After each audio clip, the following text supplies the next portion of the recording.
सर्वांना नमस्कार. आपली शाळा हे यूट्यूब चॅनल आपले सहर्ष स्वागत करत आहे. आजच्या व्हिडिओमध्ये आपण राज्य सरकारी कर्मचारी व अधिकारी यांना मे जून 2026चं देय वेतन जूनमध्ये जर मिळायचं असेल तर सर्वप्रथम त्यांना ई-KYC करणे गरजेचं आहे. तर ते नक्की ई-KYC कशा प्रकारे करायची आहे याविषयीची सविस्तर माहिती आपण आजच्या व्हिडिओमध्ये पाहूया. तत्पूर्वी आपण जर आपली शाळा या यूट्यूब चॅनलवर नवीन असेल तर सर्वप्रथम या यूट्यूब चॅनलला सबस्क्राईब करायला विसरू नका. चला तर सुरुवात करूया आजच्या व्हिडिओला. दिनांक 23 एप्रिल 2026 रोजी महाराष्ट्र शासन वित्त विभाग यांचे एक पत्र आहे आणि या पत्रानुसार राज्य सरकारी कर्मचारी आणि अधिकारी यांना मे 2026 देय जून 2026 वेतन देयका अगोदर ई-KYC करणे अनिवार्य असणार आहे. तर नक्की कशा प्रकारे ई-KYC करायचे आहे याविषयीची संपूर्ण माहिती आता आपण प्रत्यक्ष पाहूया. त्यासाठी आपण आपल्या मोबाईलमध्ये क्रोम ब्राउझरमध्ये जायचं आहे आणि गुगलमध्ये आपण NPCI बँक सीडिंग ही वेबसाईट काय करायची आहे सर्च करायची आहे. या ठिकाणी आपल्यासमोर येणारी पहिल्या वेबसाईटवर आपण क्लिक करायचं आहे. या वेबसाईटवर क्लिक केल्यानंतर आपण आपल्यासमोर अशा प्रकारचं पेज येणार आहे. त्याला आपण खाली खाली स्क्रोल करत जायचं आहे आणि ते वेगवेगळ्या प्रकारचे टॅब असणार आहेत. त्यापैकी कस्टमर्स या टॅबवर आपण काय करायचं क्लिक करायचं आहे.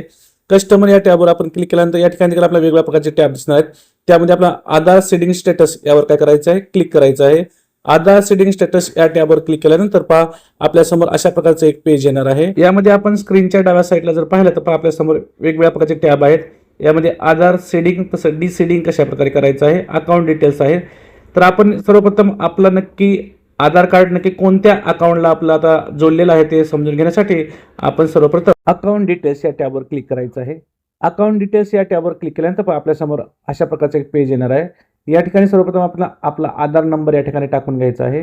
आधार नंबर टाकल्याच्या नंतर खाली आपल्याला एक कॅप्चा दिसत आहे. तो कॅप्चा देखील आपण या ठिकाणी प्रविष्ट करायचा आहे आणि त्यानंतर आपण सबमिट या टॅबवर क्लिक करायचं आहे. सबमिट या टॅबवर क्लिक केल्यानंतर आपल्या मोबाईलवर आपल्याला एक OTP येणार आहे. तर तो OTP आपण काय करायचा आहे या ठिकाणी सर्वप्रथम प्रविष्ट करायचा आहे.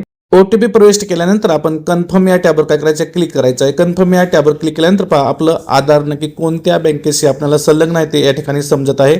पण आपल्याला माहिती आहे सर्वांना की आपल्याला शालार्थ जो आपला पगार ज्या अकाउंटमध्ये होतो तो या अकाउंटसाठी आपल्याला KYC करायचे आहे, म्हणजेच आधार कार्ड आपल्याला त्या ठिकाणी संलग्न करायचं आहे. तर ते करण्यासाठी पुन्हा आपण या ठिकाणी डाव्या बाजूला आपला आधार सीडिंग आणि डी सीडिंग हा टॅब आहे. त्यावर आपण काय क्लिक करायचं आहे. आधार सीडिंग या टॅबवर क्लिक केल्यानंतर आपल्याला सर्वप्रथम या ठिकाणी आपला आधार क्रमांक काय करायचा आहे सर्वप्रथम आपल्याला एका ठिकाणी प्रविष्ट करायचा आहे. तर सर्वप्रथम आपण आपला 12 अंकी आधार नंबर या ठिकाणी काय करायचा आहे प्रविष्ट करायचा आहे. आपण आधार क्रमांक टाकल्यानंतर आपल्याला खाली एक टॅब आहे रिक्वेस्ट फॉर आधार. या ठिकाणी आपल्याला दोन वेगळ्या प्रकारचे टॅब आहेत सीडिंग आणि डी सीडिंग. तर आता आपल्याला सीडिंग या टॅब या ठिकाणी काय करायचं आहे सिलेक्ट करायचं आहे. त्यानंतर पुढे सिलेक्ट युअर बँक अशा प्रकारचा टॅब आहे. तर या ठिकाणी आपल्याला आपल्या शालार्थ प्रणालीचा जो पगार आपला ज्या बँकेत होतो तो बँक आपल्याला या ठिकाणी काय करायची आहे सिलेक्ट करायची आहे. तर या ठिकाणी आपण वेगवेगळ्या प्रकारच्या बँक आहेत. तर आपला ज्या बँकेमध्ये पगार होतो ती बँक आपण या ठिकाणी काय करायची निवडायची. त्यानंतर पुढे आपल्याला सीडिंग टाईपसाठी 3 पार्ट टॅब आहेत. त्यामध्ये फ्रेश सीडिंग आहे, movement to same bank with another account किंवा movement to from one bank to other bank. समजा आपल्याला पहिल्यांदाच आपल्याला आधार लिंक करायचं तर फ्रेश सीडिंग हा टॅब आपण निवडायचा आहे. किंवा आपल्याला त्याच बँकेमध्ये दुसरं एखादं अकाउंट असेल शालार्थ तर त्यासाठी आपल्याला सेम बँक निवडायची असेल तर दुसरा टॅब निवडायचा आहे. आणि आपला जर बँकच चेंज असेल movement for one two another bank हा तिसरा टॅब आपल्याला या ठिकाणी काय करायचा आहे निवडायचा आहे. त्यानंतर आपल्याला आपला बँक अकाउंट नंबर या ठिकाणी टाकायचा आहे. बँक अकाउंट नंबर टाकल्यानंतर तो बँक अकाउंट नंबर पुन्हा एकदा आपण टाकून आपल्याला माहिती दिलेली आहे. आपण ती सर्व माहिती वाचायची आहे आणि त्यानंतर आपला चेकबॉक्स आहे त्या चेकबॉक्सवर आपण काय करायचं आहे क्लिक करायचं आहे. चेकबॉक्सवर क्लिक केल्यानंतर आपल्याला खाली एक कॅप्चा दिसत आहे. तो कॅप्चा आपण काय करायचा आहे टाकून घ्यायचा आहे. कॅप्चा टाकल्यानंतर आपल्याला या ठिकाणी सबमिट हा टॅब दिसत आहे. आपण सबमिट या टॅबवर काय करायचं आहे क्लिक करायचं आहे. सबमिट या टॅबवर क्लिक केल्यानंतर आपल्या मोबाईलवर टर्म्स अँड कंडिशन दिसत आहेत या ठिकाणी. तर त्या सर्व टर्म्स अँड कंडिशन आपण वाचून घ्यायचे आहे. टर्म्स अँड कंडिशन आपण वाचून घेतल्यानंतर आपल्याला अग्री अँड कंटिन्यू हा टॅब दिसत आहे. तर अग्री अँड कंटिन्यू या टॅबवर आपण करायचं क्लिक करायचं आहे. त्यानंतर आपल्या मोबाईलवर आपल्याला एक OTP येणार आहे. तो 6 अंकी OTP आपण सर्वप्रथम या ठिकाणी टाकायचा आहे आणि कन्फर्म या टॅबवर काय करायचं आहे आपण क्लिक करायचं आहे. कन्फर्म या टॅबवर क्लिक केल्यानंतर आपल्या समोर स्क्रीनवर अशा प्रकारचा एक मेसेज येणार आहे. या ठिकाणी आपलं आधार कार्ड एका बँकेतून दुसऱ्या बँकेसाठी मॅपिंग होत असल्याबाबतचा या ठिकाणी आपल्याला मेसेज आहे. या ठिकाणी आपण कन्फर्म काय करायचं आहे या टॅबवर क्लिक करायचं आहे. कन्फर्म या टॅबवर क्लिक केल्यानंतर आपल्या स्क्रीनवर अशा प्रकारचा एक मेसेज येईल. आधार सीडिंग आपलं आता पेंडिंग स्टेटस दिसत आहे आणि थोड्याच वेळानंतर आपलं यशस्वीरित्या आधार सीडिंग होणार आहे. त्याबाबतचा आपल्या मोबाईलवर देखील आपल्याला मेसेज येईल.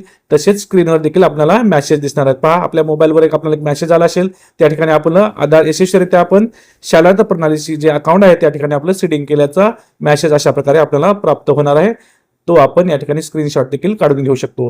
तर अशा प्रकारे आपण आजच्या व्हिडिओमध्ये राज्य शासकीय कर्मचारी तसेच अधिकारी यांना शाला प्रणालीच्या अकाउंटला त्यांचं आधार कार्ड कशा प्रकारे सेटिंग करायचं, संलग्न करायचं आहे याविषयीची सविस्तर माहिती मला आशा आहे तुम्हाला सर्वांना हा व्हिडिओ नक्कीच आवडला असेल. तुम्हाला जर हा व्हिडिओ आवडला असेल तर आपली शाळा या युट्यूब चॅनलला सबस्क्राईब करायला विसरू नका. पुन्हा एकदा भेटूया एका नवीन व्हिडिओसह. तोपर्यंत सर्वांना मनपूर्वक धन्यवाद.